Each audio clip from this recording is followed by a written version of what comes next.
This is going to be a review of NXT Takeover Philadelphia. The show is getting a lot of hype, so I wanted to get through it, and finally got through it today. And, great double main event. But, first match of the night, you had the Undisputed Era, Bobby Fish and Kyle O'Reilly, formerly known as Red Dragon, taking on the Authors of Pain. Kind of a weird choice for an opener. This is just about Fish and O'Reilly smelling blood, chopping down trees, very much a ground and pound submission-oriented attack.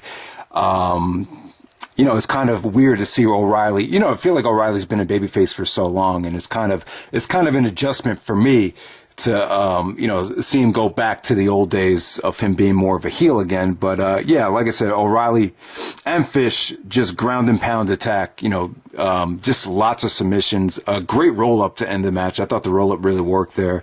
But not a spectacular opener that's gonna, knock the roof off the building, but, it accomplished what it needed to accomplish. So next up we have Velveteen Dream taking on Kassius Ohno. AKA Chris Hero. I love that name. Boys are like Cassius Clay is going to get knocked out, so it's like Cassius Clay. Oh no. So, Velveteen Dream, he kind of has this, he kind of embodies like this newer hip hop generation, kind of like, the new hip hop generation is kind of weird. It's not like it was back in the 90s at all. We've kind of gotten away from that baggy jean style. Now it's kind of in to be a little bit more flamboyant and open. And that's kind of what Velveteen Dream kind of embodies here. Kind of more of a boxing, combat background from him.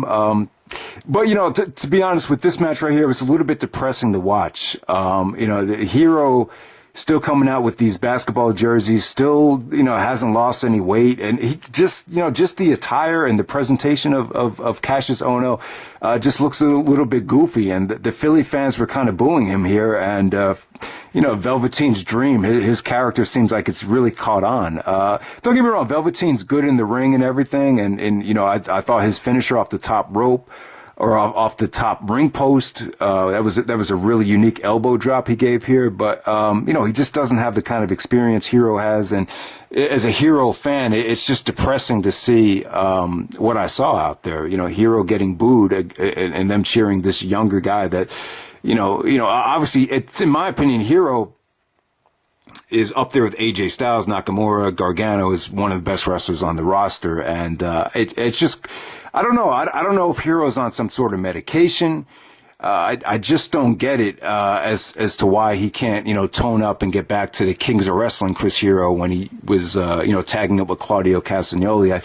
I just don't get it. He's in the system. He has a tremendous opportunity to be the man. He is that good, Hero. But, when he looks like this, it's just, I don't know. It's just tough for the crowd to take him seriously. And I just think that's one of the problems. But, I have faith in Hero. I know it's really tough to lose weight. I know, trying to quit coffee, trying to, change your diet. A lot of, the body is very delicate, and, it's not tough to change, what the body is used to. But, I just wish Hero could find a legal way to tone up and get back to, the Chris Hero from 2010 or 2011 or whatever, because, and I would actually rather him just wrestle without a shirt on and just be fat. I just think it would come off a lot better, especially if you kind of, mold Hero into more of a JBL type, bully role, like we saw him in PWG and Evolve over the last couple of years. But, I thought the match was interesting. I didn't think it was bad. I didn't think it was great, but, I just hope Hero, could get to that Gargano level. Like some of these guys in NXT, like Hero, like Roderick, like even Kenta, it's like, it's just interesting to see which ones are succeeding and which ones are just kind of stuck in mediocrity. But, we'll see if Hero can rebound from this. So next up, you had Ember Moon taking on Shayna Baszler. I thought this was good. I thought Shayna really, looked like a female bully out there, very, obviously she's a former, mixed martial artist, but, she really looked intimidating. Just her look really reminds you of that, you never really seen a lot of females in wrestling that would kind of intimidate you or scare you like this. And Ember Moon, I thought her selling was great throughout the whole match. She barely got any offense in, but she found a way to, counter all the submissions into a pinning predicament just to get the pinfall. But man, this was kind of like victory and defeat for Shayna, because I thought they made her look like a badass. I really did. I think she's got an intimidating look, and obviously she knows she has a lot of submissions in her arsenal, so she showed how skilled she is from a combat standpoint. So, all right, so next up, the double main event here is great. I really thought this was an awesome double main event. We have Aleister Black taking on Adam Cole, Extreme Rules match. You saw Adam Cole, O'Reilly, and Fish,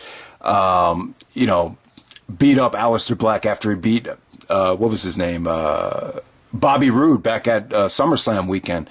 So I guess they built this up into an Extreme Rules match.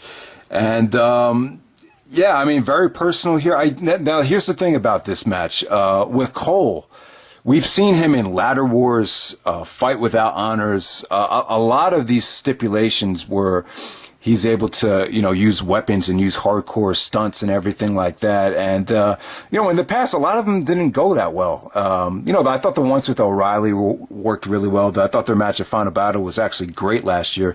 But, I'm thinking back to some of the stuff he did with Jay Briscoe, and I just thought a lot of it felt forced. But here it was kind of the opposite. I really thought as this match progressed, you had two great performers out there. I thought Aleister Black really complimented Cole well. Cole really hasn't had a lot of hot crowds in Ring of Honor in the past in these situations. The crowds were kind of like, I always felt like the Ring of Honor crowds during the Sinclair era, they were always tough to feed off of, but, this felt like more of an old school ROH atmosphere and, just a red hot atmosphere where both guys were able to feed off the crowd. But God, man, some of the spots were just brutal here. Awesome stuff. The Cole super kick to the chair and then Black falling through the table. That was like one bump after, two consecutive, must-see bumps right there. And then they, Cole set up the chair and, instead of taking the bump on the sole of the chair, he actually switched the chairs around and you actually had the top of the chairs rubbing against each other, and then Black countered that into a kind of like a Death Valley driver in midair, and then Cole goes back first on the head of those two chairs, which looked brutal. That looked like it could definitely cause some damage to the back. I don't know if Cole actually planned to fall a certain way to keep his back from cracking, but yeah, that was a ballsy bump right there. The low key double stomp into the table after Sanity and Bobby Fish and O'Reilly came down. That was crazy. I think Aleister Black, he kind of did a modified version of Low-Key's double stomp, and he did it to Cole while he was, trying to get up from the table. And that looked, that was crazy. But yeah, the match, just great crowd. I thought Aleister's, spinning heel kick at the end just felt really vicious, really connected hard. I thought that was a great finish. So, Black and Cole, just thumbs up both of these guys. This is probably one of the best hardcore matches. I know Cole has done a lot of them. He's probably wrestled in more hardcore matches than I've seen, probably even some in CZW and all over the indies. And, but this might have been the best, hardcore match I've seen from Cole. Which is saying a lot because he's been in a lot of them, like I said. All right, so the main event, very controversial here. To me, it just kind of seems like Meltzer's giving out 5 stars like crazy. So we have Andrade, Cien, Almas taking on Johnny Gargano. All right, so I saw Almas at the NXT Takeover back at SummerSlam, but haven't paid much attention to him, so I didn't see exactly when he defeated Aleister Black to win the title. I'm not even sure if he defeated Aleister Black to win the title, but obviously they put the title on him. He's great.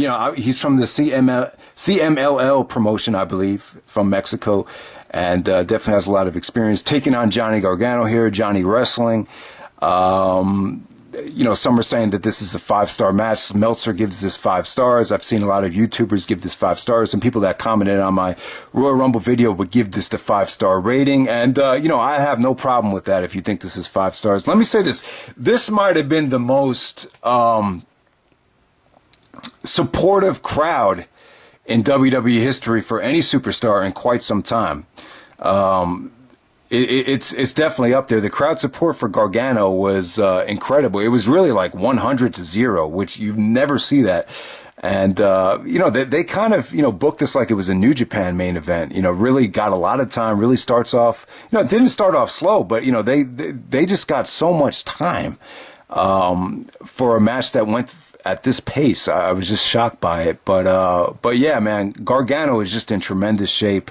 All of Almas's offense just was stunning to me. I was shocked at how good his transition offense was, and I was shocked at how much of an impact it had. So yeah, man, the Gargano escape just had great drama at the end. Really unpredictable. And if you were able to watch this match without being spoiled or knowing that it was going to be a 5-star match, then I give you, give yourself a pat on the back, man, because this had to be spectacular. If you didn't know any spoilers, if you didn't have people hyping this up as a 5-star match. See, sometimes I hate it when people say, "Oh, this is 5 stars, this is 5 stars," because there's no way it's going to live up to your expectations. But I would say that it did. This definitely is something to see. It definitely had a feel good moment. I didn't care for all the interference with Zelina Vega. They had Candice LeRae actually come out and kind of spear her to take her out. There's Johnny Gargano's wife now. I had no idea they got married. Obviously, they probably met in Reseda and PWG and fell in love there. I had no idea that happened. But, you can make the argument that, the Candice spot really worked. But at the same time, I've never seen a crowd get this excited for one guy and then kind of get deflated at the end by not seeing him win. It was, I really thought it was a sure bet that Gargano was winning. I had no idea who was winning this thing, but to see Almas retain, it was kind of a shocker considering how hot the crowd was for Gargano. But I was going to come on here and just say, oh, wow, Gargano's the NXT champion now. But no, he did not win the title. But I still say you got to give Gargano credit just to see him at this level, his popularity, his conditioning. It wasn't even 10 years ago when he was on the Dragon Gate USA fray matches, kind of like the annoying guy he actually had a YouTube channel, did YouTube videos hyping up the Evolve undercards and stuff like that. But, he just keeps on getting better and better. Even in Dragon Gate USA, when he was the Open to Freedom Gate champion, you could just see the improvement year by year. And then they had the spot with the Sicilian psychopath, Tommaso Ciampa, taking out Gargano again, who got a lot of heat, a lot of asshole chants there. So that was a really cool ending. Obviously, they're building up to a great climax between Gargano and Ciampa. So, that should be cool. But yeah, Gargano and Almas right here. Just great match, great athleticism, great drama. Gargano took some vicious bumps. He took a lot of punishment, man, and especially when they have this concussion policy right now. I'm just shocked at at the beating he took, particularly at the end of the match when he was kind of laid up on the ring post. You could see his lips getting like black from the dried up blood, and yeah, just a lot of vicious shots from Almas right there. So yeah, man, great match. I'll probably give it 4.5. Just because I'm not giving it 5, that doesn't mean that it's not an amazing match. It is an amazing match. I'd probably say this is one of the best matches in NXT history, and one of the most supportive crowds ever in WWE for one guy. Because you rarely see this. I'm so used to seeing split matches with Cena and Roman Reigns that you just don't see this anymore. So yeah, man, congratulations to these guys. It just seems to me like Meltzer's giving out a lot of 5-star ratings, but this is definitely well deserving of it. So I hope you guys enjoyed the video. If you haven't seen the show, definitely check it out, and stay tuned for 2017 Pay-Per-View Rewind and hopefully some PWG shows in the next month. So all right, guys, take care, and I'll see you later.